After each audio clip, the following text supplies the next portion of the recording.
آج کل مارکیٹ میں ایک چیز چل رہی ہے ڈیجیٹل گولڈ. لوگ تھوڑی تھوڑی رقم دے کر اپنے نام سے سونا خریدتے ہیں اور اس کے مالک بنتے ہیں اور پھر اس کو آگے بیچتے ہیں.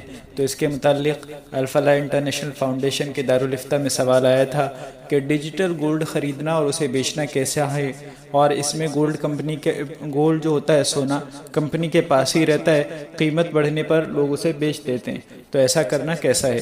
تو اس کا جو فتویٰ، اس کا جواب دارالفتہ سے دیا گیا، اس کا خلاصہ یہاں پیش ہے. بخاری شریف میں حدیث نمبر 2126 اور مسلم 1526 میں ہے. حضرت عبداللہ بن عمر رضی اللہ عنہما سے روایت ہے، رسول اللہ صلی اللہ علیہ وسلم نے فرمایا، جس شخص نے غلہ خریدا جب تک اس پر قبضہ نہ کر لے آگے فروخت نہ کرے، یعنی وہ آگے اس کو بیچ نہیں سکتا. اور بخاری کی حدیث نمبر 2132 اور مسلم 1525 میں ہے. ابن طاؤوس اپنے والد اور وہ حضرت ابن عباس رضی اللہ عنہما سے روایت کرتے ہیں، رسول اللہ صلی اللہ علیہ وسلم نے غلے پر پوری طرح قبضے سے پہلے اسے بیچنے سے منع فرمایا ہے. طاؤوس نے کہا کہ میں نے ابن عباس سے پوچھا ایسا کیوں؟ انہوں نے کہا یہ روپے کا روپیوں کے بدلے بیچنا ہوا، جبکہ غلہ میعاد پر یعنی ایک آگے جو فکس ٹائم ہوا ہے اس پر ملے گا. ایک روایت میں ہے کہ ابن عباس کہتے ہیں کہ میں تو تمام چیزوں کو اسی حکم میں سمجھتا ہوں. یہ بخاری حدیث نمبر 2135 اور مسلم 1525 میں ہے. تحاوی شریف 5518 میں ہے، یعلا بن حکیم نے حکیم بن حزام رضی اللہ عنہ سے نقل کیا، انہوں نے حضرت نبی کریم صلی اللہ علیہ وسلم سے پوچھا، میں کئی سودے کرتا ہوں، ان میں سے میرے لیے کیا حلال ہے؟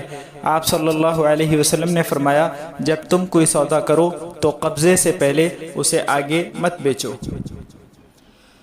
امام طحاوی حدیث نمبر 5518 کے ذیل میں فرماتے ہیں کہ ہم اسی بات کو اختیار کرتے ہیں. امام ابو حنیفہ، ابو یوسف محمد رحمہ اللہ کا یہی قول ہے.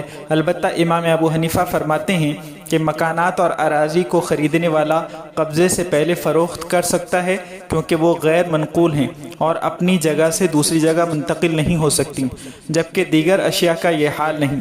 مگر ہمارے یہاں قیاس کا تقاضا یہی ہے کہ سامان اور دیگر تمام اشیاء برابر ہیں، جیسا کہ ہم نے غلے کے سلسلے میں ذکر کیا. اس لیے خریدی ہوئی چیز پر قبضہ کیے بغیر اسے آگے بیچنا جائز نہیں.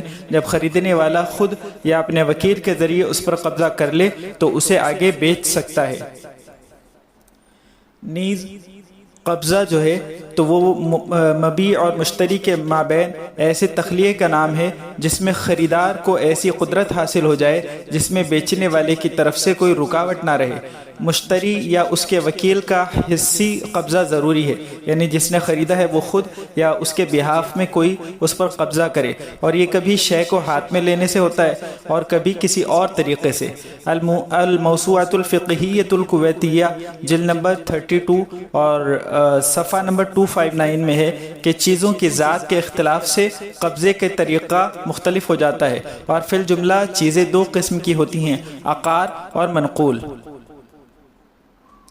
مختصر یہ کہ منقولی اشیاء کو خرید کر آگے فروخت کرنے کے لیے شرعاً یہ ضروری ہے کہ مشتری یا اس کا وکیل اسے اپنے قبضے میں لے. محض اکاؤنٹ یا حساب میں درج ہو جانا کہ آپ اتنے سونے کے مالک بن گئے، جبکہ خارج میں وہ سونا متعین اور حسی طور پر موجود نہ ہو، یا موجود تو ہو لیکن مشتری کا اس پر اختیار نہ ہو، یہ شرعاً قبضہ نہیں. لہذا ایسی صورت میں اسے آگے بیچنا بھی جائز نہیں ہوگا. اس لیے اس صورت میں ڈیجیٹل گولڈ سے مراد اگر ایسا ہی ہے تو قبضے سے پہلے اسے آگے بیچنا اور اس پر نفع حاصل کرنا بھی جائز نہیں ہوگا.